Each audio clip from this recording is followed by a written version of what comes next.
Hope everybody is doing well, and it's another edition of the online dinner party. Already looking forward to a fun conversation on this particular day. And of course, some folks are probably wondering how things are going here in Durham, North Carolina. And so far, things are lovely. It is definitely a lovely day on the outside, a lovely spring day. And I've had a chance to get outside, got my addition from the produce box, which I sometimes get on Wednesday, and it had some celery, some apples, and some other dishes, including some bagels and other things, including two drinks, some tea, some flavored tea, because definitely I am a typical Southern person. Definitely like that iced tea and that sweet tea, and all in that way. And also it has some chocolate milk and some other things that went on as well. So hope everybody is doing well, and hope everybody is doing good on this particular day. Earlier, one of my guests came on and asked what we were having for appetizers, and so far today it's been a very light day. Haven't even had my lunch as of yet. Gonna have to do something about that. Maybe I'll have dinner. That's that combination of lunch and dinner. Some folks are familiar more with brunch, but sometimes you mix up lunch and dinner and you have what I like to call dinner. But I was thinking about, hey, maybe I should get some cucumber bites. That could be some very delicious appetizers and all along those lines. Or maybe I'll get some meatball appetizers, or maybe I'll get some shrimp appetizers. I do know I have some friends that are big time fans of shrimp, and they love shrimp at different things, even when they are going at events and all in that space. As a matter of fact, I was actually surprised this past weekend, because this past weekend the symphony had a performance, the Durham Symphony, and they had an intermission. I was still hoping that there might be some food in the intermission, but they were probably on a budget. So the intermission was water. That was the intermission that was provided, and all in that space. But folks definitely needed that refreshment, and they were doing that in the afternoon. So I'm sure folks went out and got some real food later on, and all in that space. But that is some of the things that were taking place, and all in that kind of way. And as I was telling Amber LeMay, who I'm going to bring on first, because they are the one of the co-founders of the House of LeMay, which was a drag performance team founded in the early 1990s by both Michael Hayes and Bob Bolliard. And the other regular members of the team is Johnny McLaughlin. And they are over there based in Burlington, Vermont. And one of the things that I noticed is that their acts say that they are from the hot damn trailer park in Beaver Pond, Vermont. I don't know what it is about drag performances and those lovely beavers, but I'm going to have to find out, because one of the things that I know we have here in North Carolina, in Durham, North Carolina, as a regular activity is the Beaver Pageant. That's right. It's a Beaver Pageant. It is a fundraiser for the Ellaby Creek community, and it is definitely a whole drag type of performances. They've come up as Star Trek beavers. They've come up as Renaissance beavers. They've come up as a number of other folks, and a lot of the folks in the LGBTQIA community are the ones that organize that event. And it is definitely a very much of a family friendly activity, and folks enjoy it, and they have a great deal of fun there. And definitely they have food trucks and a number of other things that go on. I know it's always in the springtime, and if I remember it correctly, it should be coming up in May, and definitely it is around that time, and so it should be coming up pretty soon. I know for a while they were doing it as a virtual activity, but now that things are opening up in society, hopefully this particular year it will be a live performance. And I think it might have been a live one last year. I have to remember whether it was live or not, but for some reason I am thinking that it was, as more and more things have definitely opened up throughout society. And that is definitely an activity that is very popular here in Durham, North Carolina, and a lot of folks enjoy going to that particular activity. So definitely going to bring up Amber. We've got some other guests as well, and we're going to see how they are doing, and all in that kind of space, because we've got all kinds of amazing guests and all kinds of amazing conversations, as we always have on the online dinner party.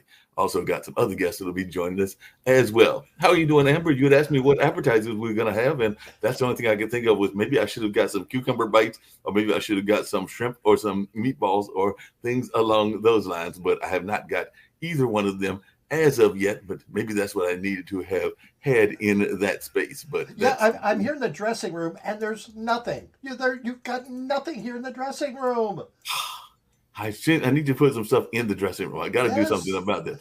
Okay, what are cucumber bites? Is that just a chopped up cucumber or? It's like the cucumber bites. You get cucumbers, you mix them up with cherry tomatoes, cream cheese, mayonnaise, and I have seen those as dishes. They're usually little finger foods and all in that space. So it is definitely one of those things that you can get as an appetizer. I've definitely seen them here in Durham, North Carolina, and I've seen them in other places as well. So I'm gonna have to do better with these whole appetizer ideas because I'm sure some of the other guests are going like, "Hey, this is a dinner party. Why am I not having any food? This is just wrong on Mark's part." I used to also do a regular trivia contest as well, and I may bring that back because that was a history trivia that people had to answer questions about sports figures, politicians, historical figures, and a number of other things. And I stopped doing that probably about a year ago, but it's probably time to start bringing that back. But Bring it Amber, on. Bring it yeah, on. I have to bring it on and everything. But I noticed there wasn't any cocktails in the dressing room either. Thank goodness I brought my own. you brought your own. That's a I'm great always thing. prepared. Be prepared. Always be prepared. Tell me, how did you get involved in the world of podcasting and in the world of having this lovely troupe of yours? And is there something about drag events and beavers? Because, like I said, we've got the beaver patch, and I'm going like, is there a connection here that I'm not aware of? Or what's going on here? Well, it all began over 30 years ago.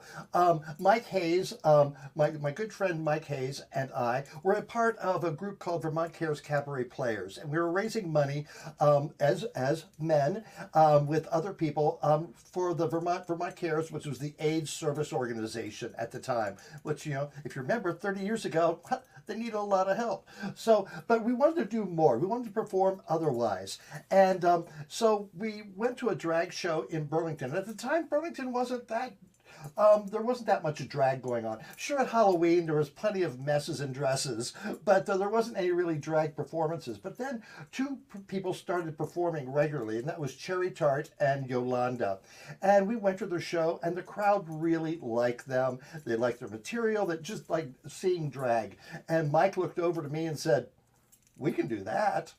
He said, "I've got a degree in costume design." And I said, "Oh, I can write shows. I'm funny. I can write jokes." And so we started Amber and Marguerite, the sisters LeMay. And with our good friend Craig Hilliard as accompanist, who's still with us today, alive and playing, and our good friend Sidney Zook, we started doing shows. And people had so much fun watching us that they said, "Hey, can we be in your show too?" And that's when we created the House of LeMay. Now, the house I created because of the documentary Paris is Burning. If you Right. remember that, during the ballroom era of New York, the people who were performing late at night, but they weren't accepted from their own family. They were rejected from their own family. So they created their own houses of support. And that's when we created the House of LeMay. And we would do regular shows. Every year we would do our leaf peeping, cider sipping review. We're in Vermont, so there's plenty of leaves to peep and cider to sip. And we'd talk about politics and the tourists. And in the spring we do our sap tapping, mud flapping review. I don't know if you realize it, but there's 5 seasons in Vermont. There's winter, spring, summer, and mud. Mud season. So we would make spoofs of spring. We'd also do our Christmas shows. Ho, ho, ho. There was 3 of us, so we'd go ho, ho, ho. And then Stocking Stuffers was another one of our Christmas shows that we did. And so we created things. And we didn't just perform and react to the gay community in Burlington, but throughout the entire community. We were asked to appear and perform for such groups as the Edmonds Middle School Drama Department, raising funds for them, who we call the future drag queens of America, and also Ronald McDonald House. We were part of the celebrity servers at their wait-a-thons. The Vermont City Marathon, every year, we're at the corner of Church and Cherry Street, directing traffic in drag. We've been doing that for 10, 12 years. And so we're really a part of community. And I don't know if you remember what happened back in March of 2020. Do you recall what happened back then? No, what happened back then? Well, on March 16th, Burlington, Vermont, and the world shut down. You know Yes. that? Yes, Yes, that whole thing. That was March 16th. Now, on March 22nd, I called up my good friend Russell Dreyer down in Queens, New York, and I said, "You know what? I'm getting antsy. I need to do something. Can we do something live?" And he goes, "Yeah, there's Facebook Live." He goes, "Just just get on there and do it. So the first couple of weeks, I did a thing called Ask a Drag Queen. And I would just sit in my living room with poor lighting, my laptop on my lap, and it would be bouncing around, and people would ask me questions. And after a couple of weeks, Russell said, you know what? I think we've got something here. Let's start bringing in guests. And why don't you do something with your lighting and do something with a set? I said, okay, I can do that. And so we started interviewing local people about how they're surviving during the lockdown. We talked to businessmen, business people. We talked to politicians. We talked to entertainers. Just what are they doing? And we got this word spread out there. And Russell, having been living down in New York for 20 years, had had some feelers out for entertainment people. So we started bringing them into the conversation. And here, 147 shows later, we're still doing it every Sunday live. It's called Amber Live now, and we've had over almost 275 guests, 147 shows, and yeah, so I just needed something to do, and it's been really a remarkable journey. It sounds like a very remarkable journey. I was a couple of questions were crossing my mind. One, I was wondering if you ever had the pleasure, since when people think of Vermont, they think of Bernie Sanders. If Bernie Sanders has ever come around and participated in the House of LeMay and all in that space. So that was the one thing that was crossing my mind because I'm going like Vermont, Bernie Sanders. Maybe he Oh, could. Yeah. oh yeah. The night that Barack Obama was elected president, we went out. Well, we created a group called the League of Drag Queen Voters back when Howard Dean was running for president. Remember Howard Dean? Yes. You.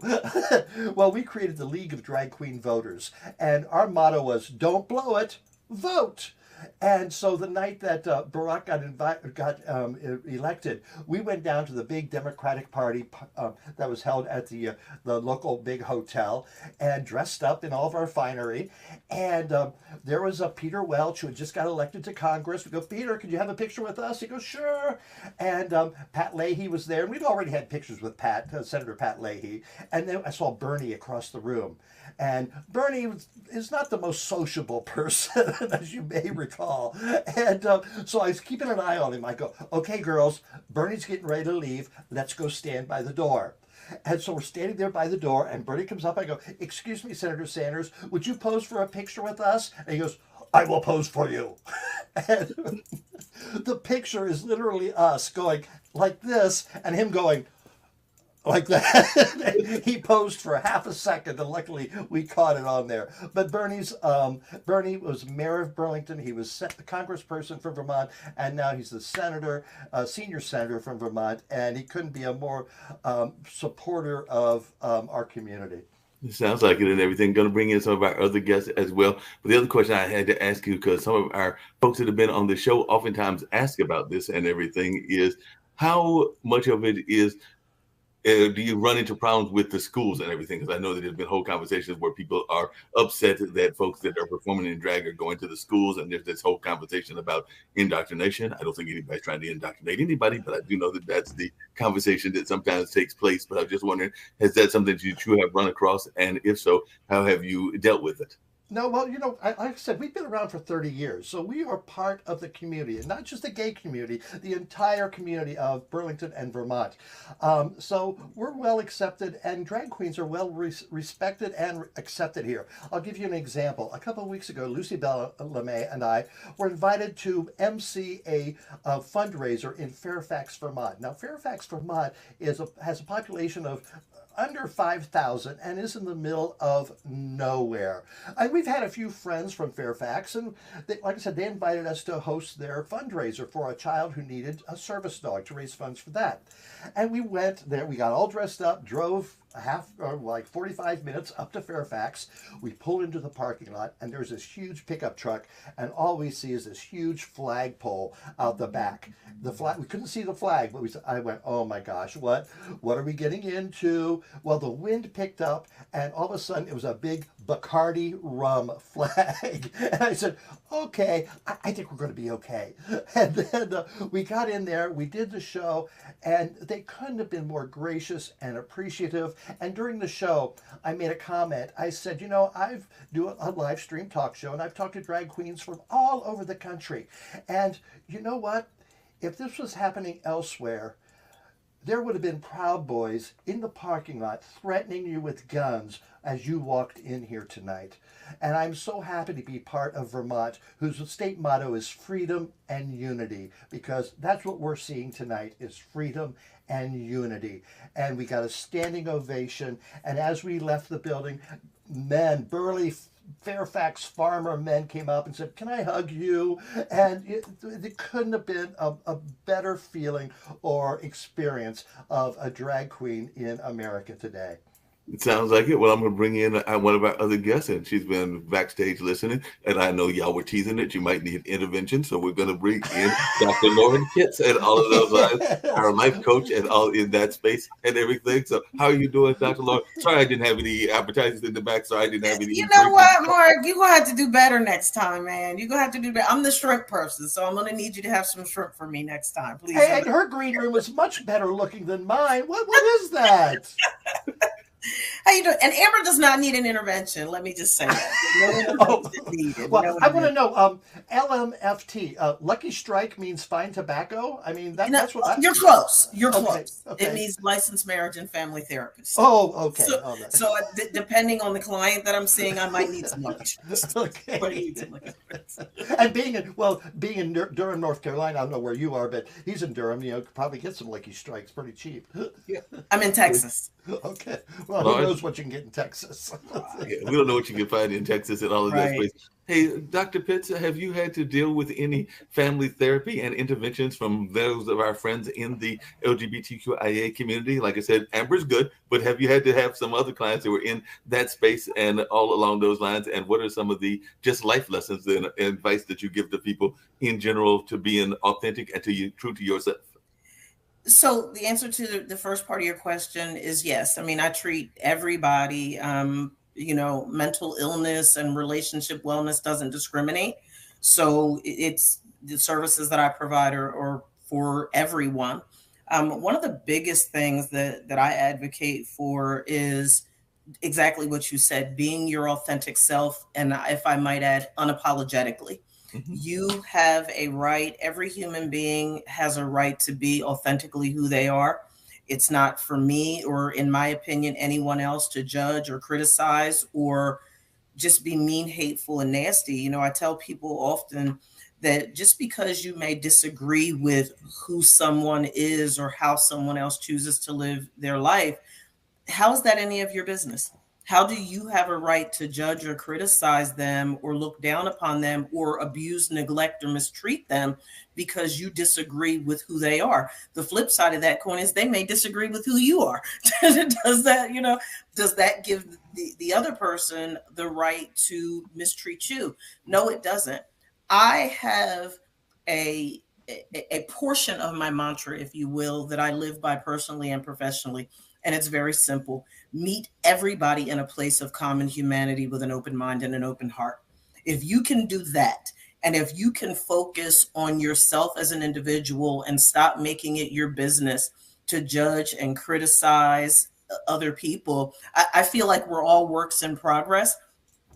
I have enough work, even though I tell people I'm a human therapist, right? So I have my own work-ons. So how dare I point the finger at other people and find reason to judge them or criticize them? That's one of the things that I tell my clients when I'm doing the consultation. There's no judgment or criticism here. I need my clients to be willing to be authentically who they are, because then I can meet them in that place and space and be more effective in my efforts to try to help them. Now, that makes a lot of sense. And I think too often as we don't do that and everything. Mm-hmm. Now, I'm sure that even both of you, Amber, and you as well, when you were going into your different jobs and your different fields, there were those folks that were being highly critical and did not want to support you in the various endeavors that you were doing and all in that space. So I just wondered, how do you deal with those critics, and what is your attitude to those critics? Because I know sometimes we can listen too much to other people and not pay attention to our own inner conversations, but sometimes our inner conversation can be just as bad. But Dr. Pitts and Amber, how do you deal with those folks? I'm sure that even when you were creating this entire drag performances that has gone on for decades now, there were probably folks in your family who were going like, "Why are you doing this? This is does not the answer." And all in that space, you don't need to be doing these performances. You're bringing a bad name to our family and all along those lines. So, how would you dealing with that when it happened, or with folks being very supportive? Well, one thing that we've done is we've raised hundreds of thousands of dollars and awareness for various organizations and charities of Vermont.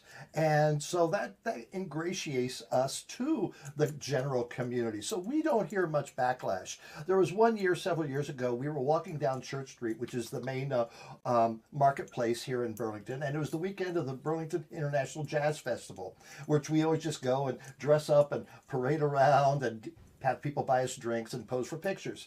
And at one time, someone yelled something derogatory about us. And people just turned around and said, "Hey, those are the LeMays. Shut up." And we said, "Okay, we're here." That's so they've got our back. And we've had our picture taken with I told you, the senators, the congressmen, the mayors of Burlington, the police chiefs. It's a very supportive. I'm very fortunate to have landed here in Burlington, Vermont. So I can't answer that question the way I think you want answers. No, that's the open conversation. There's no wrong or right answer. So, Dr. Pitts, your thoughts as well. Yeah, interestingly enough, Mark and Amber, the clients that I do work with from the community previously and currently, one of the biggest work-ons that we have to address is the rejection that members of the community experience from family. And it's so heart-wrenching because it's like if your family should be your safe haven. Your family should be your safe place and space. And if you're experiencing rejection from the very people that are supposed to be like your unified front, then that positions you to have to go and find that support elsewhere. And that's one of the things, I am very sensitive to those clients that go through rejection because I know what that's like for other reasons. Just being rejected by those people that are supposed to love you and care for you and guide you and protect you. I know what it's like to be condemned and to be looked down upon because of various differences that I bring to the table within my family system and within the community. And what I say again to my clients is, and I work with them diligently to help them reach a place in space where they're totally self-accepting and recognizing that the people in their lives do not have a right to dictate to them who they are or how they live their life, right? So I have a series that I do. It's a 4-part series on strengthening one's sense of self, because if you're navigating life from an inauthentic place, that opens the door for mental illness to come into play. That opens the door for misery and so much unhappiness. And what I say, and I'm going to say it sort of kind of PC, but not. I tell people all the time, you don't have to be a prostitute to the pimp of the people, places, and the people that represent, your judge, your critic. You don't have to succumb to that pressure. It's a choice. And I understand, particularly when that rejection comes from family or those that are closest to you, that it's really, really hard to navigate that space. But my recommendation is sometimes you have to create an extended family. You have to create a community. And as Amber, as you were speaking, I was just taking it. I was like, she's speaking my language. It's about that sense of community that one can form that can be instrumental in helping you to be your authentic self unapologetically, and recognizing that a big part of being able to walk in the fullness of who you are at the core of your being is self-acceptance. So I do a lot of work with my clients around self-acceptance and really helping them to, I call it taking them from the dance floor to the balcony of life, because it's at that elevated perspective that they're able to see themselves more clearly. And when you have a healthier relationship with yourself as an individual, that's instrumental in helping you to have healthier relationships with other people. And sometimes, Mark and Amber, you have to shake your tree of life. Everybody does not deserve intimate access to you. And even family members, sometimes you have to sort of tap them in the forehead with your invisible access denied stamp, because sharing DNA with someone does not give them a license to mistreat you for any reason. Now, I Lauren, definitely do. you're in Texas, so I'm sure it's a little different there. But do you see it being different? That there are fewer cases of that, with the acceptance of gay marriage and the visibility of gays elsewhere. Do you see more acceptance? Absolutely not. Texas is a Really? red state.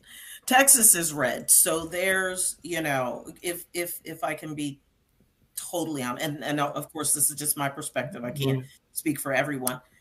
Texas is so focused on guns. And it's like all everybody's worried about is their First Amendment. Everybody wants to be able to bear arms, right? But certainly one of the issues that is very, very, very pervasive here is picking and choosing, if you will, what rights or people are going to be robbed of. For me as an African American to reside in a state, I'm from Southern New Jersey, born and raised, so I'm from a blue state, but residing in a red state where this country was built on the backs of my ancestors, and to try and have, or not trying to vote to have African American history or African history removed from the textbooks is just egregious to me. To have the right to choose what a woman does with her own body taken from you is egregious to me. But that's the state in which I live. So when it comes to the LGBTQI community, we have, Pride Month is right around the corner, right? We have a huge parade, the whole 9 yards. But as you indicated, where the Proud Boys are concerned, there's always going to be those individuals that navigate life from a very ignorant and limited perspective space. And I don't think that Texas is any different. You have people that are on opposite sides of every argument, and the LGBT community is no different. Yeah, no doubt. I was going to bring in a person that speaks on diversity, Victoria Pelletier, and all in that space. So, Victoria, if you'll share a little bit about your story, because I do know that you're involved in the diversity conversation as well, and you've done a lot of work in the diversity space. And I know that you, just like Dr. Pitts, have a limited time as well. But like I said, it was only going till about 5:30, but you definitely want to continue the conversation and have the great conversation that we're already having. But Victoria, if you'll share a little bit about your activities, because I do know that you're involved in the whole diversity and inclusion space and all along those ways. Well, happy to be here tonight. And so, yes, I'm heavily involved in the world of diversity, equity, inclusion, DEI for short, but it comes as a result of my own lived experience. So although Lauren, I hear you, and I will always recognize that I have privilege as a white woman who was born in North America, and I'm originally from Canada. And so that much more fortunate from an LGBT perspective. I came out over 30 years ago as a teenager in high school, in a Catholic high school in a smaller town in Canada. And I'm very lucky that I had an incredibly supportive family. But when I moved into become an executive at a very early age, I was promoted or recruited in to become a chief operating officer for a large company at age 24. I was the youngest by 2 decades, the only woman, and the only member of the LGBT community. And so that was actually where my journey started in terms of feeling like the only, trying to find a way to advocate for others. So they didn't feel like they were the only, and they could feel like they could bring their whole selves to work.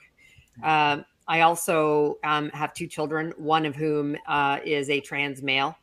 Came out as born a girl, came out as queer at 11 or 12 years old, and only just in the last year decided to start to make the transition. Wow. And I'm a very proud Canadian and love the acceptance within that country. But I have been in the US for many years in New York, and now I moved to Florida. So we can have a conversation around what that looks like being here and in Miami Beach, where I am. It's far too hot to have Pride in June. So we had ours at the beginning of April. And Amber, there were lots of drag queens who came out. I was not sure how that was going to happen with our amazing governor here and everything that we're doing, but very happy to contribute to the dialogue. No, I appreciate it. One of the things I was going to ask you, as one that is now living in Florida, I've always been fascinated by that amazing governor, and I know he's thinking about, but hasn't committed to running for president and all along those lines. But he's also tackling one of the biggest institutions of all time, because I'm going like, who wants to tackle Mickey Mouse? Apparently DeSantis does, and all in that space. So I'm just wondering how your reaction has been to that, and how the folks that you are involved with have been, because I'm like, well, why are you going to tackle Mickey and Donald? They haven't done anything to you and everything, but apparently he wants to take on that big corporation. He's fucking goofy. That's what he's doing. Yeah. I mean, everything that I think he does is about, appealing to a certain base, whether that was, sending the busloads of people from Texas to Florida to go back up north, or taking on, Disney, et cetera. I mean, that one I think was just, that for him is, personal. That one just to me is ridiculous. We're going to open a jail immediately, like beside the, Disney. I don't know. So, I mean, many of us sort of shudder down here with what's happening. Now, Miami and the Miami area is somewhat not insulated, but, much more liberal down here. So, we're fortunate, but for any further north, and it's a pretty scary place to be. Now, Victoria, wasn't there a rally in Tallahassee?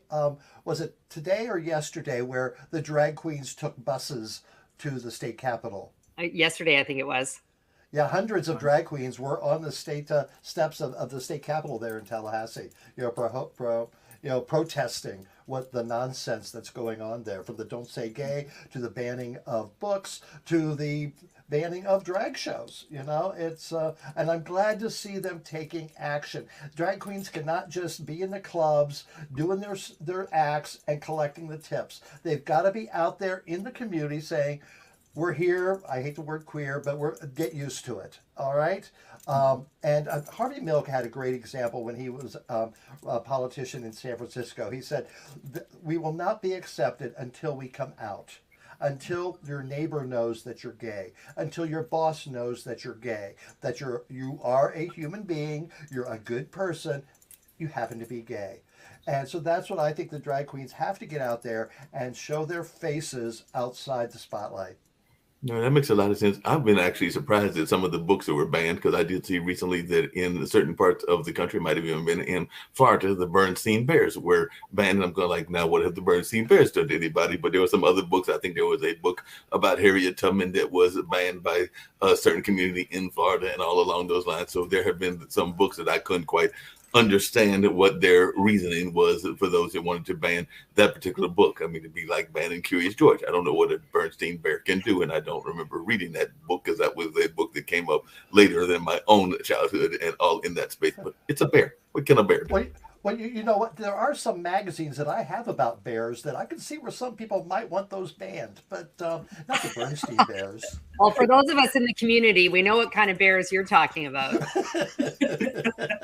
Yeah, Mark does. I think I could figure that out, and everything might be able to figure that out, even though definitely part of the heterosexual community, but I can definitely figure out, and definitely am one of those people that considers myself a strong ally and all along those lines. So definitely I can have a strong understanding of what y'all are talking about. Now, Dr. Pitts, one of the things, and I'm going to bring in our last guest, and then we'll continue the conversation for about an hour. One of the things I was curious about when we talk about family is, how much is it with the discussions in general, and Victoria, you've got some thoughts about this as well, where family can be a detriment to what is going on. I've talked about folks that are having problems with their family, and sometimes that can be a dividing factor, because I do know that some folks have gone through divorces, and sometimes the children are used as pawns, and sometimes even the siblings can be the reasons for the divorce. That's personally what I think happened to my brother in his second marriage and all in that space. So how do we navigate those kind of relationships where folks are trying to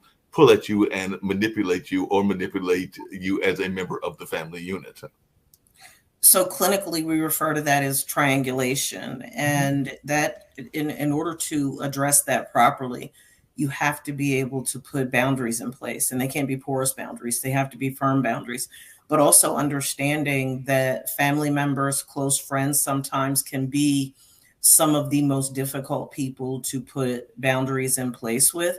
And who better to limit test than family members and friends, right? They're gonna poke the bear. they're gonna keep poking the bear and poking the bear and poking the bear. And at some point in time, there has to be a willingness to draw the line in the sand. Look, it takes courage to be different than the cultural norm or the family system norm.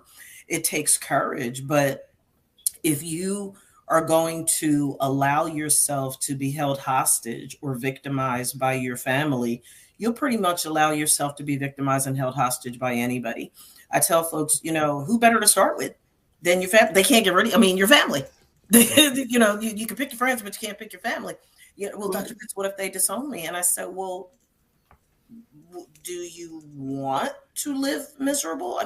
Look at what this fractured family system is doing to your overall well-being.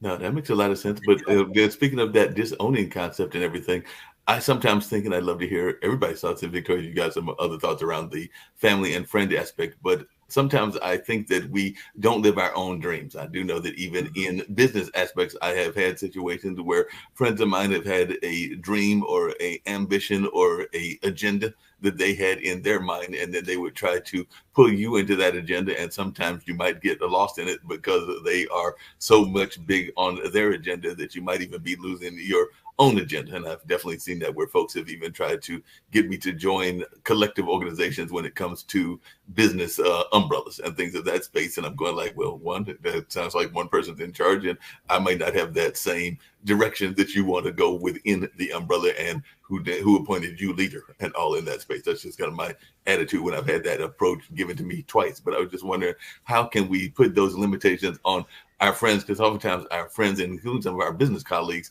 will try to manipulate us into falling into their vision and not necessarily our own personal visions. I've learned to say a simple word: no. No. It's taken me a couple decades, not centuries, decades to learn that. But definitely say, no, that's a great idea. You should do that. Because how many times are you involved? Oh, you should. They tell me you should do blah blah blah blah blah blah. I go, why? Well, because that'd be fun for me. I go, well then, why don't you do it? Oh well, no, I can't. And I go, well, that's not my priority. I have my own goals and ideas that I want to accomplish. And so if you want that to happen, you need to do it. And then it never happens. But, I just say no, like Nancy Reagan. But yeah, makes a lot of sense and everything. Sometimes you just gotta say no, even though I'm not sure how much no she said on that whole drug war, because she did have that whole no campaign with the drugs and all that, but we're not sure what was going on in that regards. But Dr. Pitts and Victoria, what is your thoughts? I do think that no is a powerful word, and we oftentimes don't use no. And speaking of folks that have had to say no, I'm going to bring in our relationship expert, because we do know that no is a powerful word, and Stephanie has been on it before as well within the no space and the relationship space as well, because I know that Miss Bailey has definitely had some great conversations around relationships and the mistakes that we make in relationships. And one of the things that I know I have been guilty of, and I'm sure some of you might have been guilty of it as well, that I know that Miss Bailey talks about, is the notion of settling in the relationship. Because sometimes we don't even go after what we want to go for within the relationship, and we settle. And I know that I have been definitely guilty of that, and not even going after relationships because I quote unquote didn't feel good enough and all in that space. But Stephanie, what are some of your thoughts? You're coming at us all the way from Denver, so we definitely got the country covered, because we got Miami, Denver, Vermont, and definitely Texas. So we've got in North Carolina. So we've got the country covered on this particular conversation. Well, first, hello, ladies, and thank you, Mark, for having me back. Self-love, honestly, is the key. When we lack self-love, then we settle because we don't feel like we deserve better. Men and women get into this habit. I, coach women into empowering themselves on love. So that's who I coach. And I find that a lot with women, that when we dive into the self-love aspect and we really dive into what's holding women back from their own self-love, then we realize that they switch. You know, once you key into that, you realize that your old patterns didn't work. The people you used to date don't work for you. You want better for yourself. And it's not creating some long, obnoxious list about what somebody looks like. It's really about what you need in a relationship to help it grow. No, that makes a lot of sense. I know one of the things you've talked about, and I'd love to hear your thoughts about this. And I know some of us have been involved in these, but what exactly in your work, because we were talking about Disney earlier, and one of the things that Disney has is roller coasters. And you have talked about the roller coaster relationship. So Yeah. what exactly is a roller coaster relationship? And all along those lines, because I know that that is one of the topics that you talk about on your website, misadventures.com. But what is a roller coaster relationship? So roller coaster relationship is a relationship that goes up and down, you know, all over the place. First it's great, then it's not, then it's great, then it's not. But there's more downs than there are ups. And so I always say, if you're in a relationship where you feel it's a roller coaster ride, you know, it's literally making you sick physically, mentally, emotionally, get off of it. Because so oftentimes we get on these rides because, again, we don't know that we deserve better. As we think that it's normal to have such, you know, the extremes of ups and downs. No relationship is perfect. However, it should be at least 80% great, you know, not 60 or 40 or 30. It should be at least 80% great, and have that grace for the fact that no relationship is going to be perfect, and that's okay. But having that grace on those moments that it's not perfect, as long as your partner's hearing you and really understanding you, then that's what counts the most. You know, people aren't going to, you know, potentially be okay when you're giving them feedback. You know, most people are going to be like, nope, I don't want to hear it. But the right partner is going to say, maybe, nope, I don't want to hear it. And then take it and be like, wait, okay, this person means a lot to me. I need to fix my patterns, my habits, whatever is upsetting this person on their own, to come back and say, okay, I've heard you and really listened. And now I'm going to change because I want to, not because I'm asking you to. So it's a lot of give and take, and people are afraid to use their voice. So they end up on these roller coaster rides because they don't know how to express themselves. They fear that if they are honest, that person's not going to be with them anymore. But the reality is, if that person leaves, they weren't your person to begin with. Yeah, that makes a lot of sense. I know another thing that a lot of folks get caught up in relationships and in life in general, and I'd love to hear everybody's thoughts on this, is folks that have those non-negotiables. That's what they call them and everything. Mm-hmm. And one of the things that you talk about is whether relationships have too many rules. So I do know that some folks will have those non-negotiables. If they are a Felix type, then they might not want to be with Oscars. And I do know that there are folks that have various reasons for medical and other reasons to have those rules, and there might be folks that have certain kind of status symbols that they want, and all in that way, and they are very much committed to those kind of rules as well. So, but it seems like one of the things that you asked, Stephanie, is whether relationships have too many rules. So when can a relationship have too many rules, and are non-negotiables actually something that people should be dealing with? Because I do know that there are folks that have had various non-negotiables. They may not want a person that has a certain kind of smile. They may not want a person that has a certain kind of haircut. They may not want gray hair. They may not want certain ages. There's all kinds of things that are out there in that rule book, even though I have seen some amazing relationships that have shattered those rules, because I've seen working relationships of interracial sorts, people that have gone from various countries and still maintain relationships, and even folks that have done different other kinds of relationships that many of society might go like, they look like a odd couple and all in that space. But what is your thoughts around rules within relationships? Well, I talk about non-negotiables all the time with my clients. It's on my website. And really the 5 non-negotiables, because I say there's 5, because if you get more than 5, it's going too far. And they really have nothing to do with what the person looks like. So I really have women step away from that long list of, he needs to be 6 foot, he needs to be black. I mean, my list, ladies, was ridiculous, to be honest with you, before I found my partner. My partner does not fit anywhere in my list. He's shorter, you know, he's not shorter than me. I'm only 5'2", but he's like 5'9". He's not 6'2". He's not black. I thought I was gonna be with a black man. You know, I had this picture, and the picture was only blocking me from love. And so when I stepped back away from that 20 years ago, and I started to ask myself, what do I really need in a relationship? And one of the things on my list was, I need somebody who believes in God and Christ. They don't have to be religious. I'm not a religious person, but I believe in God and Christ in a spiritual way. And that was very important to me, because trying to date an atheist, or, you know, somebody who's a really hard Christian, wasn't going to work for me. And then I also wanted to make sure that this person was very family oriented, because that was important to me. So anybody who comes to me, I always ask them, what are your 5 non-negotiables that you really need for the foundations of a successful relationship. And it's not about what the person looks like, because when you get into that look area of what they need to look like, then you're missing the core of the person. So when you start to really evaluate what that means, and I challenge people, because of course, when we meet somebody, we're like, oh, that person's good looking. I mean, they don't have the 5 non-negotiables I talked about, but I'm going to still go for them. But then I challenge, I'm like, okay, so how's that working? Because you created this list, I didn't. So I'm holding you accountable to if this is going to work or not. And anytime people go off that list, the relationships don't work. Yeah, definitely. Hey, Mark, real quick, in the instance of time, because I do need to run, can I piggyback on what Please. Stephanie I was going to go to you. I was antsy here. I was like, she's speaking. You can always piggyback. So here's the thing. From a clinical perspective, one of the things that I have my clients do is, it goes back to comparably to when we were in chemistry class in high school. I have my clients do a relationship litmus. And what that relationship litmus is, it has 3 categories: your needs, your wants, and your don't wants, right? And what you say when you talk about those 5 non-negotiables, I tell my clients to make each of those categories as exhaustive a list as you possibly can, understanding that how you make sense of this tool is you have to give value to every single solitary line item that you put in each one of those categories. So when you see your needs column, for example, that's your non-negotiables. Your wants column, I tell folks, that's the icing on the cake, but cake is good without icing. That's the bells, the whistles, the frills, the fluff, right? So you could put looks in that category if you want to. The don't wants category is your red flag category.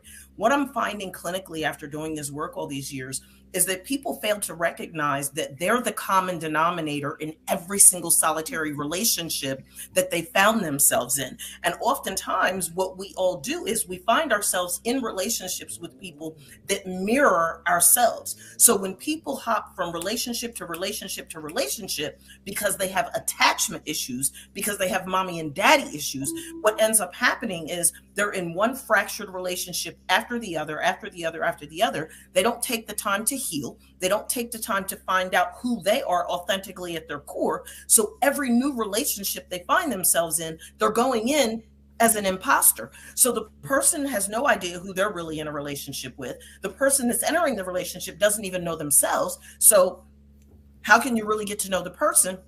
So when you look at each one of those categories and you give it a value, I tell my clients, advise my clients, recommend, resist the temptation to have this distorted thought about, this fantasy of what your ideal man is going to be, or your ideal woman is going to be, or your ideal person is going to be, right?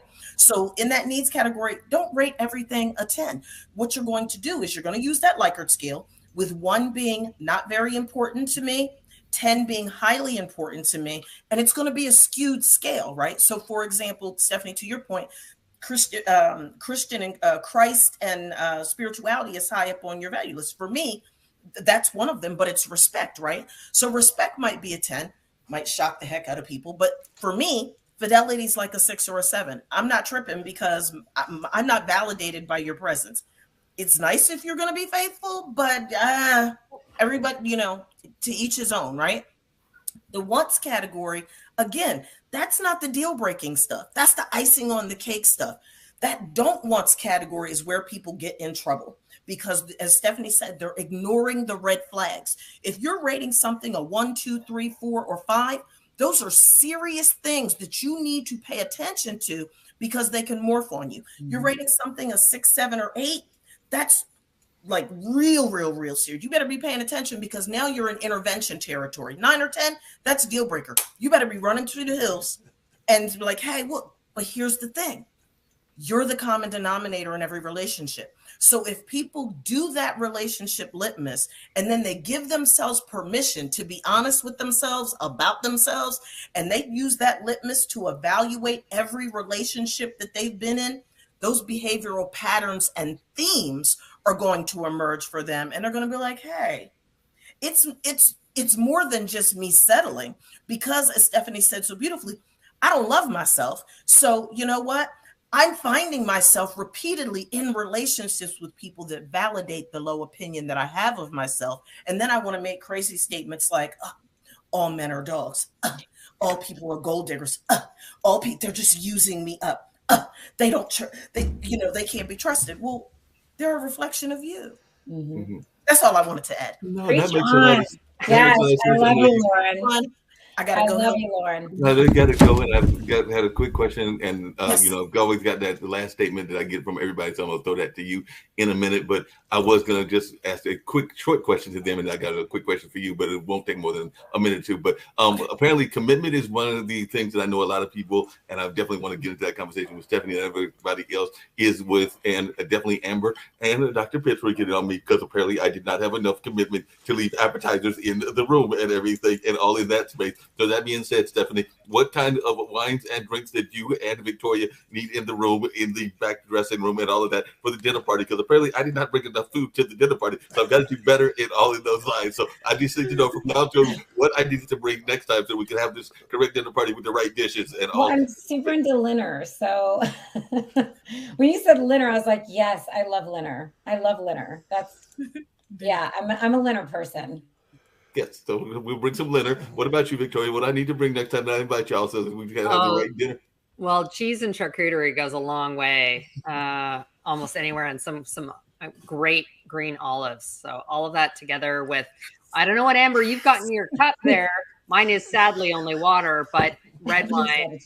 But that's what I was going to ask. I was going to ask what we needed. We got some water, so I need to find out what liqueur I need to bring to the next party as well. So what do we need to have drink-wise? So we've got some liquor that apparently Amber has got and everything. The rest of us are having water. I did have some sweet tea, as I mentioned earlier. So Stephanie, what do I need to have for the liquor? Because outside of the water, I'm sure that you have some. I would normally say a dirty martini, but I haven't been able to drink for a month. Every single time I take a sip of alcohol, I get nauseous. Ooh. So yeah, fun stuff. So I've been watering it up a ton. So yeah, but normally I would say a dirty martini or an espresso martini. But yeah, water for me. Well, mine is potato water, otherwise known as vodka. Otherwise known as vodka, exactly. And what I need to bring for you, Dr. Pitts, and as you know from being on this frozen margaritas, a margarita swirl works for me. Frozen margarita swirl. Nice. And if the appetizers are all right, we can have some cucumber dishes, some crab cakes, and different other things. Crab cakes and shrimp for me, please. Crab cakes and shrimp for you. Stephanie, what do we need for you? Gluten-free crab cakes would be great. And Victoria, what are we bringing for you next time? Well, I said charcuterie, and cheese and charcuterie is my fave. You'll go to good. Well, we're going to consider the conversation and all that. But I do know that Victoria has to leave and Lauren has to leave. But one of the things I was going to ask Lauren, did I get all my guests to do, and she knows from the last time she was on, when she had the pleasure of being on with the amazing Kreskin, because she actually had that conversation as well, and everything is any thoughts that you have in terms of how folks can reach you, and also any messages you want to give to our global community in the message of positivity and hope, because that is one of the things that I have as one of my personal missions, is trying to spread positivity and hope during this troubled times that we've been in for the last several years and all of that space. So any thoughts and how folks can reach you? Embrace your difference. Your difference is what sets you apart from the world. You were uniquely created to be you. You don't have to compare yourself to other people. You don't have to try and be anybody else other than authentically who you are, and embrace who you are at the core of your soul unapologetically. You are amazing and wonderful and fabulous and great, being authentically who you are. You deserve to be authentically who you are unapologetically, and never allow anybody to rob you of your power to be you. And as far as how you can reach me, my name is my handle. My website is drlaurendpitts.com. I'm Dr. Lauren D. Pitts on all of the social media platforms. The only one that I'm not on is Twitter. I have a YouTube channel. I have a podcast on Saturdays that I do on sports and mental health and relationships. That's on Apple Podcasts, Spotify, Facebook Live, YouTube. I mean, it's everywhere. I'm easy to find. I tell folks, just Google my name. I'll come up. No, quick question. I know you've got to leave in 5 minutes. You got that client and everything, and I don't know if you can answer it quickly. You might have to get it the next time. What's going on with our athletes and mental health? Because it seems like every time I turn around, they are finding different ways to engage their mental health. I was actually a big fan of what Amber did in the sense of being authentically herself and everything. But I've also seen some athletes that are being a little bit more physically active in the sense of lashing out at some of their competitors that I have seen in the past. And I don't know whether that's just the way that society is, or your thoughts on that. It's a combination of things, Mark, and it's, I'll give the brief answer and come back and answer it, but long-winded version at another time. But what people fail to realize is that athletes are human beings. They're human beings that have trauma. They're human beings that have fractured attachment. They're human beings that have hurts and pains and disappointments and fears, just like every other human being on the face of the planet. The only difference is they're athletes, so they're in the spotlight. All of their business is on Front Street for everybody to see and dissect and analyze and to belittle, degrade, and demean them about. So when you look at mental health systemically, when you look at mental health holistically within the arena of their athletic performance, you have to look at them more like an octopus and look at all of the different domains that life is perhaps throwing them curveballs, and their primary focus is on being a stellar athlete. Their primary focus is on being an elite athlete without the appropriate attention being paid to all of the other contributing factors that are perhaps eroding their sense of self and ultimately eroding their mental health. Yeah. I can definitely understand that. Glad that you were able to appear and all in that space, and hopefully you will make. Well, you made 2 appearances, so hopefully have you back. I love having guests come back multiple times and all in that space, as you know, and as Stephanie knows as well. So definitely hope that you will have a chance to come back and share more of your great wisdom, because I always enjoy your conversation and what you bring to the table. So definitely hope that you will make a return trip. Yes, thank you for having me, everyone. Thank you. It's been an honor to share the platform. Have a great day, everyone. Bye-bye. Bye. You were saying, hey, Victoria, one of the things I was curious about, and you may be able to speak to it, kind of like Dr. Pitts was doing and everything, but how do you you 3 ladies feel about people, whether they be athletes or entertainers, that use their platform to talk about things like diversity and things along those lines? Because we've seen that happen quite a bit, where athletes have been stepping out. Like I said, I referenced Amber earlier. There have been others that have stepped out and used their platform. Even we heard Amber saying that she has used her platform several times to talk about issues. But how are your thoughts about using the platforms that you are granted, whether you are an athlete or an entertainer, to talk about social justice issues? I think it's critically important. I mean, there's a saying, actually it comes from Ginny Rometty, and I worked for IBM for a number of years. Ginny was our CEO, and she said, you cannot be what you cannot see.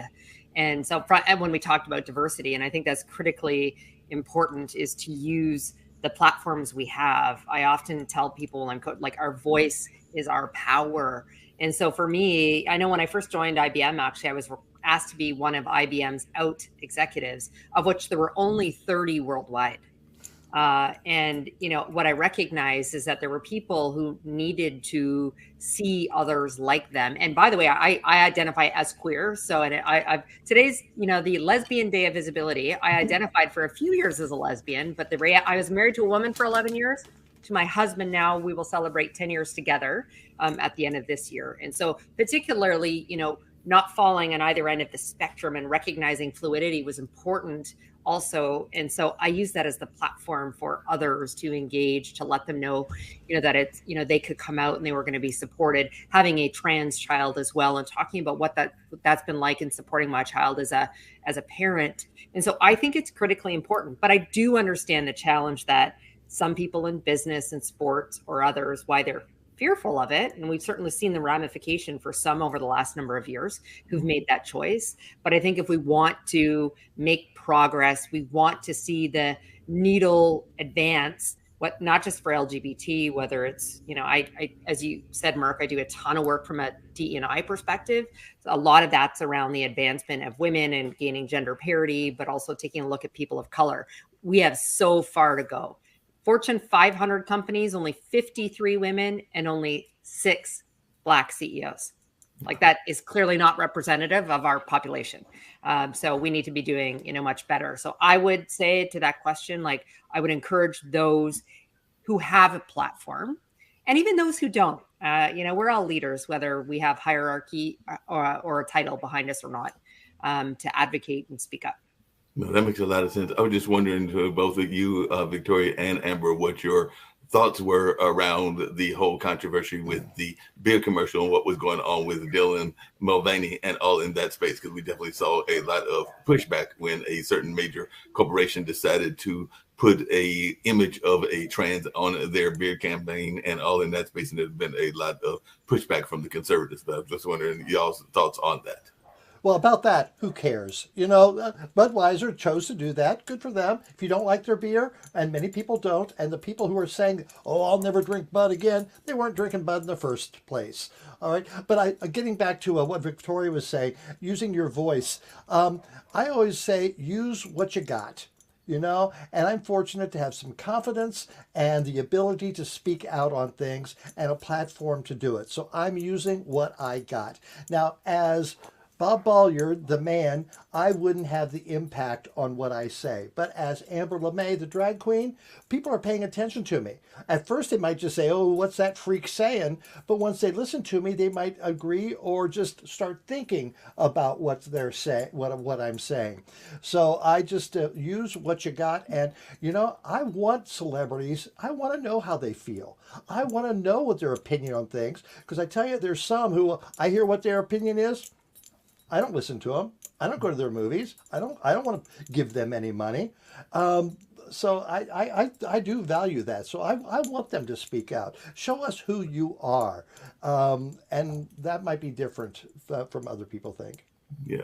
Well, this brings this whole, well, you know what, there's a lot of companies who are debating, what to do in terms of how to speak out. How does it align to sort of the organizational purpose and values, and give a lot of thought to the communities that they are working, living, and hiring employees from, and are they representative? And so I love the fact that Budweiser did this. When I'm disappointed at people like Kid Rock and others who've chosen to speak out dramatically. I don't know if you saw his video of like shooting up cases of Bud Light. What disappointed me most, and I know it was today or yesterday or last night I heard it, but the two marketing executives for Bud Light have currently been suspended. And that to me, I think is horrific. So, I mean, that speaks volumes for, Anheuser-Busch, the parent to the Budweiser family, to, suspend them for, doing something that's incredibly progressive. And also, by the way, trying to capture a whole new audience that's not, to your point, Amber, it's not drinking their beer today. So if you want to attract, a different community, I was happy to see that Budweiser's, being progressive, but so dismayed by the reaction response and now subsequently the follow-up and suspension of these two leaders. I saw a funny meme that said, "Okay, let's appeal to Kid Rock's fans," and they put Kyle Rittenhouse on a can of Bud Light. That would turn a lot of people off too, I think. But it's just, so what? They did that. There's a lot of things that if they want to reach out, that was fine. They didn't mass produce it. It's not like you're going to the store and find those cans with her picture on it. That was just a promotional so she could promote the beer. And so just, okay, I'm not going to drink Bud Light. Well, okay, fine. That makes a lot of sense. Definitely understand that and everything. You mentioned something, Victoria, and I'm going to piggyback to a conversation and a question I've got for Stephanie, but you did mention the pay disparity, and I do agree that it makes no sense how much women are paid compared to men, and it's been that way for decades. But then again, I also don't understand how the base unemployment rate or the base minimum wage is as low as it is, because I think that base one is like 2 something or something along those lines. I'm not talking about the federal minimum wage, but the ones that restaurant workers get paid and all in that space, and it's something that is ridiculously low and all in that space. But I'd love to hear your thoughts, Victoria, around how we can get rid of that and find more parity within the pay system, because I think it's like 70 cents to the dollar or something like that. It might even be less than that, but it is definitely very disparate when I have heard those figures. Yeah, so I was speaking around just the diversity around the population itself. Gender pay equity is a whole other thing. I mean, the World Economic Forum did in their report that came out late last year, showed that in North America, we are 60 years away from achieving pay equity parity in North America. Now, better than some countries around the world where we're talking in the hundreds, but and it's more than 70 cents now, which is so there's been some progress. But we need to do. I use a phrase a lot where I talk about strategic intentionality, and that regarding the entire DE&I program. It's more holistic than this myopic focus on bringing diverse talent in the front and then not doing anything in the middle, and they're running out the back door as quickly as we might bring in diverse talent. So there's intentionality around how we pay, and this is why you see certain states like New York and others mandating that the pay range must be listed within the role profiles as they go out publicly, or companies who need to intentionally go through and look at gender and other measures. Now, what I will say is it's self-ID for many different types of diversity. And we're not just talking, and it's not just the traditional diversity between gender and race and sexuality. I mean, and then there's intersectionality, but we rely a lot on self-ID. But to the extent that we can, and in the US, we can at least look at persons of color and gender. We need to then look at their tenure and then map it to current market conditions and comparisons for their white male colleagues. And so that's something I would encourage all organizations to do in terms of being incredibly intentional around creating parity. That makes a lot of sense. One of the things that I saw on your profile and on your list and everything, and I was going like, I have no idea what that word means and everything. It's probably a word that I should know and everything, but since I don't know, I'm going to ask it. What is a multi-potentialite? Because I'm going like, that looks like a new word, and I don't know what that word means. So if you don't know, ask. Okay, well, Amber doesn't appear to know what it is either, so that's okay. I mean, that is a person who has a multitude of diverse interests, as I do. So I am a multi-potentialite. Oh, okay, I like that. I'm thinking Stephanie might be as well, and I'm thinking that I might fall in that category as well. Could definitely have multiple interests and all in that space. Now, one of the things that I know that happens even in the relationship space, and we did learn, of course, about your relationship and its success. Some of the others have talked about their success with their relationships and all in that space. But sometimes within the relationships, finance becomes a big conversation, and sometimes it is almost a breaking point, because I do know that some people are wanting people of a like-minded financial background, but I'm perfectly of the opinion that there are some blue-collar workers that make more money than even some of the doctors and lawyers, but they sometimes get ignored and all in that space because they don't quite fall into the bucket of people and all in that list. So I just wanted your thoughts around that from a relationship standpoint, because I do know that there are folks that are very materialistic and they want those materialistic things. And if that's what your thing is, that's perfectly fine. But I do think that there are folks that sometimes limit themselves by those materialistic aspirations. But I was just wondering your thoughts on if that is one of those misadventures. Honestly, I feel like when it comes to finance and relationships, it's something that two people need to discuss and figure out what page they're on. Really what you're talking about is, if a blue collar worker makes more money than a doctor, well, then that's a whole different story. That means that person is wanting a doctor because of the label, the title of their job, more so than the money aspect, right? I mean, sometimes we're drawn to like, what do you do? I mean, that's one of the questions people ask right away. And, again, I would say refrain from asking that question first, figure out the core of the person, because then again, we're labeling and we're making it harder for us to find love. And yes, there's going to be criteria. I mean, if you're in your 40s and 50s, you probably want a guy that, has a car, unless he lives in New York City, but like has a car, at least has a place of his own, whether he owns or rents, right? I mean, those are some criteria most people are looking for depending on their age. If they're younger, those aren't the most, important criteria.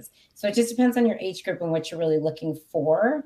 I don't really care what somebody drives because I don't really know cars. So that's not a thing for me. My partner, he's into cars. I'm like, I don't know what you're talking about. It's literally like foreign language for me. I drive a Kia Soul. I don't care about cars. You know what I mean? Like, so, again, you have to find that person that is similar on the same page or respects your opinions. I mean, like any relationship, it's really about, do you respect that person's opinion? Are you okay if their opinions aren't the same as yours? That's huge, So some people are just so set on, I'm this way and I will not respect anybody if they're that way. I don't know. I feel like there's always got to be give and take. No, that So, makes a lot of sense. Go ahead. Stephanie, a couple years ago, I was at a show and a drag queen was on stage doing her bit. And she goes, "How many here tonight are 40 and single?" And a lot of people raised their hands. And she said, "Settle. Just settle." Now, I am over 40 and I've never settled. I've never been in a relationship. I'm not in one now, of course. But so, how do you talk to people that it's okay to be single and not to settle? Own your self-love. I mean, the second you own your self-love, you can determine what's right for you. Society is what makes us feel that we need to be in a relationship or get married at a certain time or have children. I'm not married. I've never been married. I don't have children. I have my partner's kids, who are my stepsons at this point. That's what they call me. I've been in their lives for almost 4 years, and we all live together. So, at the end of the day, you create your own happiness and what that looks like for you. There's a difference between I want to be single and I'm happy being single versus I want to be single because there aren't any good men out there or women out there. There's a difference, right? There's a huge difference between hiding behind the rock and being on top of the rock and being like, I'm great at where I'm at. And that's where each person has to determine what that is for them.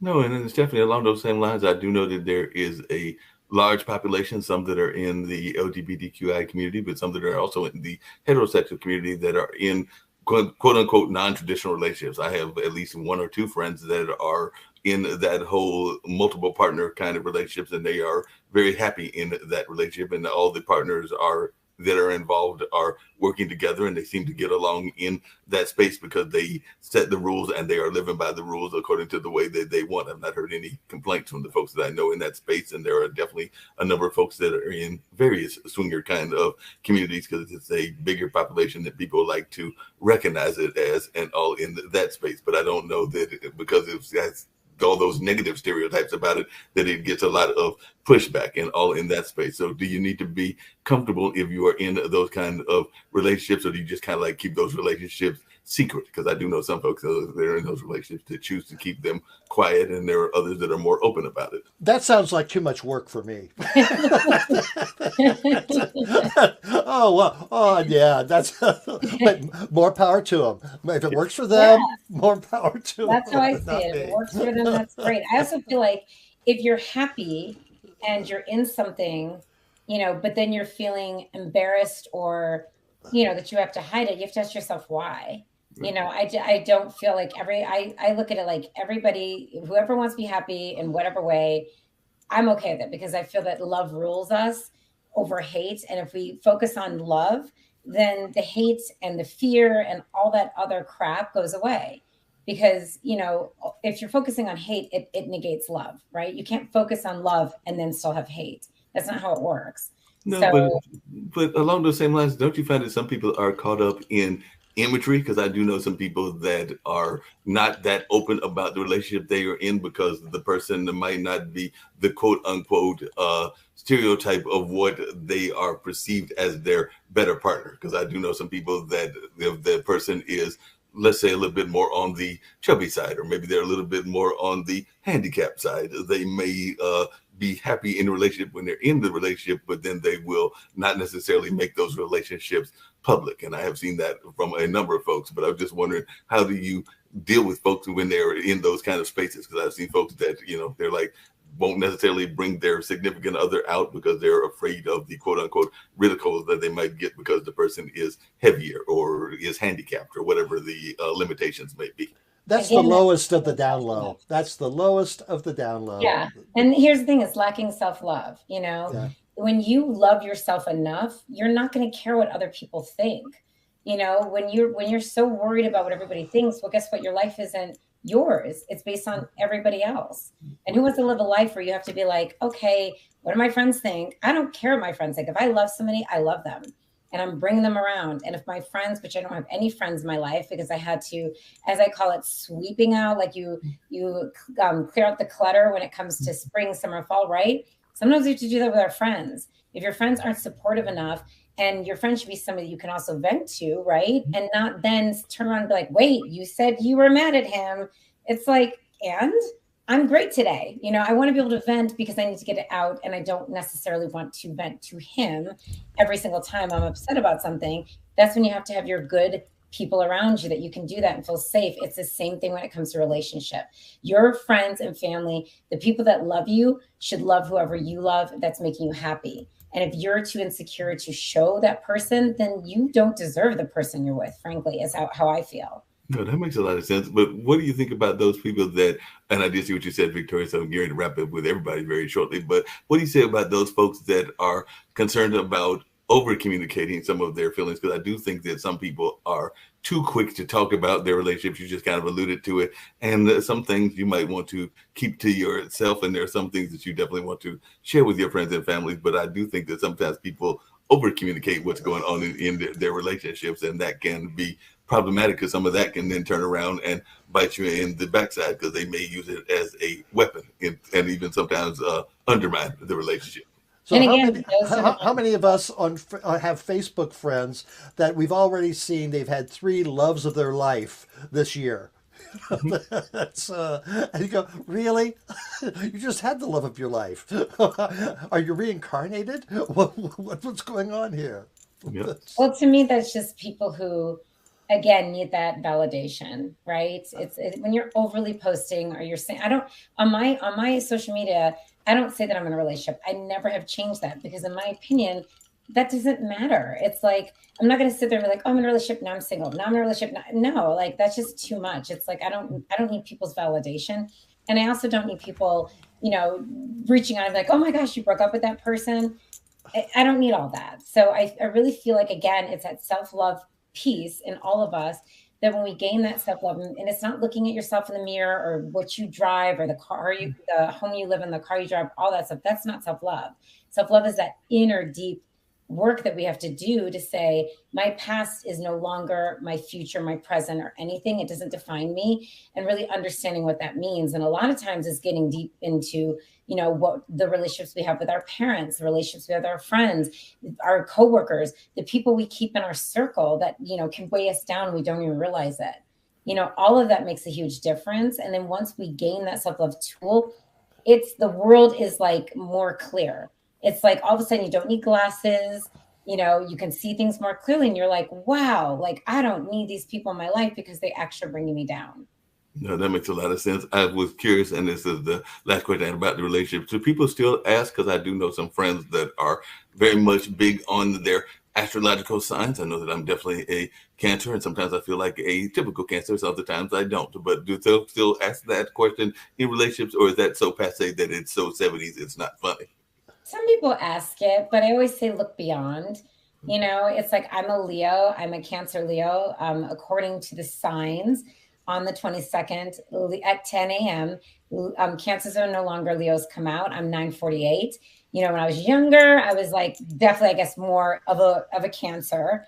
And then now people say I'm more of a Leo. I'm very headstrong. I'm not super emotional, that type of thing. However, if I was living by my astrological sign, I don't know if I'd actually be with my partner today, right? Like, I feel like people get so stuck on that. And again, that's a tool to kind of like keep you from love. It's like, oh, if I'm not with an Aries or Pisces or whatever it is, it's like that.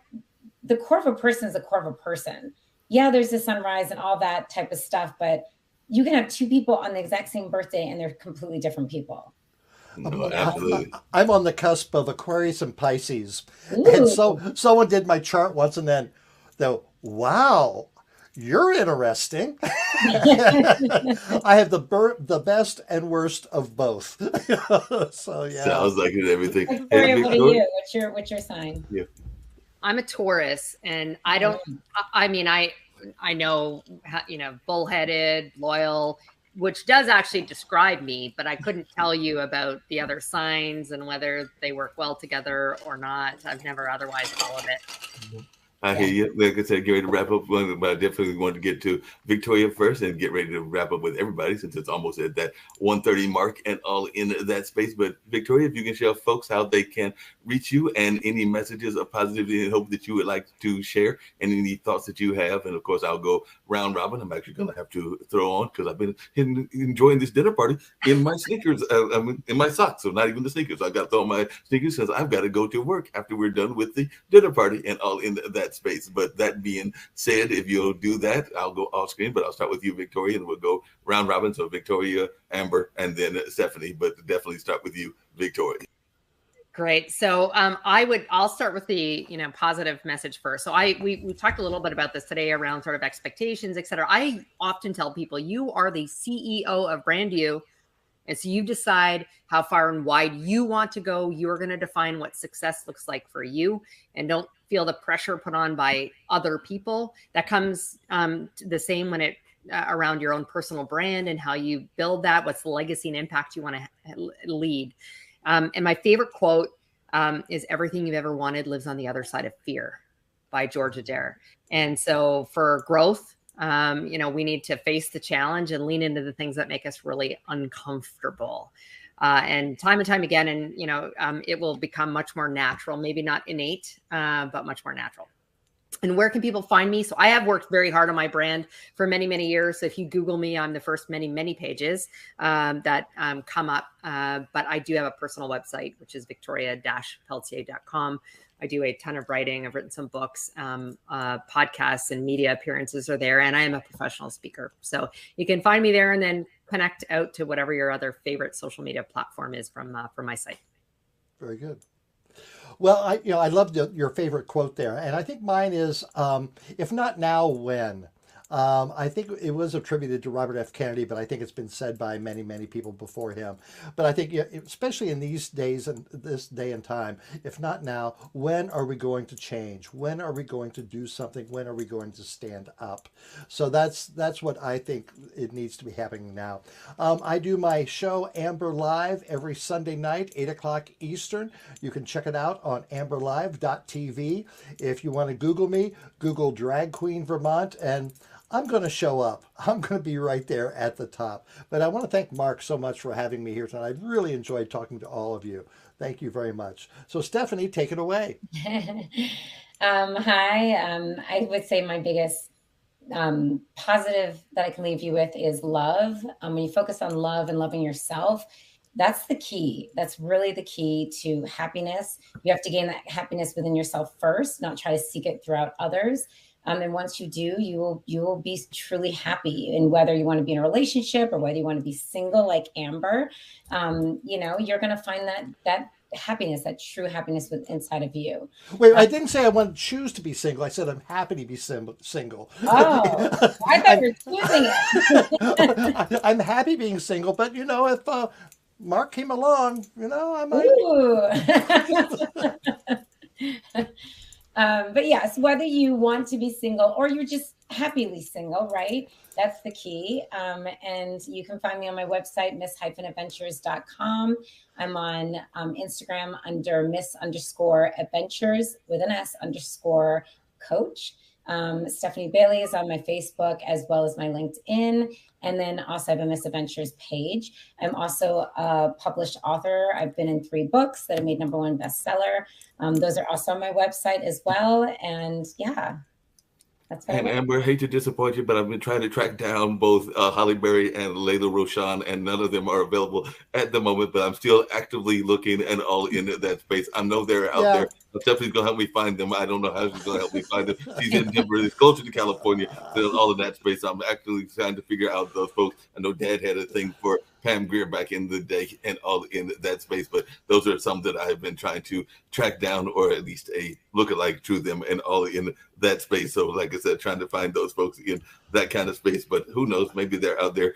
Stephanie, I'm sure you've got some contacts from Denver to LA. It's only like a hop, skip, and a jump away and all in that space. So I'm sure that you can make that happen. Or maybe Victoria's got some ties. She's over there in Canada and has got all kinds of amazing abilities and all in that space. So I'll have to see whether they can make that happen. I know that I've had some folks that have said, hey, maybe you need to find one of those, because I don't have any children, have my 2 nephews, and they're like, maybe you need to find a young younger person, and I was courting and flirting with somebody that was in that 40 space, but I'm going like, that didn't quite work out, but who knows? It might resurface in another way or along those lines. So we're going to see if that happens or it doesn't happen, or maybe there's somebody else in the 40, 50 set as I'm about to hit the big 61 and all in that space. Or maybe I'll just do the whole adoption thing, because adoption is a wonderful thing. And there are a lot of kids that need adopting and or fostering that are out there as well. So might have to look into those possibilities also, but we'll have to see how that goes. Victoria, you mentioned being a business coach. One of the shows that we have on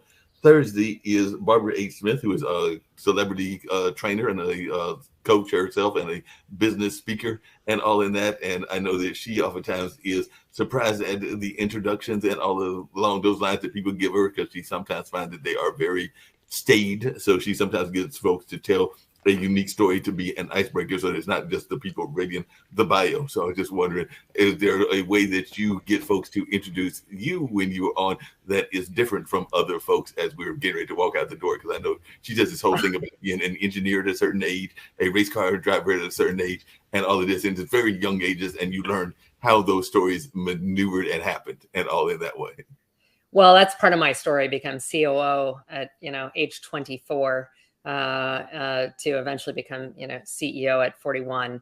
But that's part of it. But for me, it's you need to differentiate yourself. I was talking about personal brand, and a big part of that is not just the eminence or what you're known for, but what makes you different, what you're passionate about. And quite honestly, as you curate the narrative, what do you want to be known for? What's the legacy you want to lead? And so that's how I choose to be introduced when I go and stand on stages, or I'm fortunate to be recognized for some of the work that I do. Sounds good. Stephanie, how do you choose to be introduced when you are on the stage? Well, to go with that as our outgoing conversation and everything. So when you are in those environments and everything, because there are lots of speakers, and I know you're a speaker as well. So what is the unique way that you choose for folks to introduce you? Just empowering women on their love journey. That's what I do. Everything I do is, surrounded by that. That's my number one goal, because I just feel like women don't get enough of that, right? It's like I feel like we don't compliment each other enough. I mean, I'm big on that. If I see a woman, I'm like, okay, I want to compliment her, because I just feel like, why not? I mean, we're not competitions of each other. If you really think about it, we're here to uplift each other. And the more we do, the stronger we become. I mean, you see it in every single time. If you go out to have brunch and there's a bunch of women, and I'm actually having brunch. I organized it for 9 of my girlfriends this Sunday, because it's like when we're together, you empower yourself. You get to talk about things, and you get to grow, and you get to support and all that other stuff. And you walk away feeling good. I don't know many people that walk away, especially women, who walk away from a brunch feeling like, oh, that was crappy. You know what I mean? Most women are like, that was amazing. It's just like Sex and the City. It's like, you see it on those shows where it's like, come together, empower each other. Don't put each other down. I mean, that drives me nuts that women do that. Yeah, that makes sense. How do you introduce or choose to be introduced when you're on the stage, Amber, and all of that? I was just curious about that as we were heading out the door from this dinner party. So I asked the two ladies, so I'll ask you as well. I'm Amber LeMay. That's all that needs to be said. Amber LeMay, that's all that needs to be said. And all in that space where we're going to get on out the door. I've got a veteran spot to get us all out and all along those lines. And this has been another amazing conversation. I'm going to have to find out and have all 3 of you, actually 4 counting Dr. Pitts, back on a future edition. I know that Stephanie has been on, I think, 2 or 3 times. I know that this was Dr. Pitts' second time. So I have to get you, Victoria, and Amber back on some future shows as well. But I hope that you've enjoyed the conversation as much as I've enjoyed having y'all. And definitely it was a fun and enjoyable time. I'm going to have to find out where that vodka is coming from so that we can grab some of it and share it the next time and all along those lines. So on that note, we're going to get on out of here, and we'll be back on next Wednesday with more exciting guests. Thank you. No Take care. Bye. Bye, ladies. How you holding up? Nothing wrong with getting help. If I promise to look into it, will you drop it and help me build this fence? Now you need my help. If you or a veteran you know needs support, don't wait. Reach out. Find resources at va.gov/reach.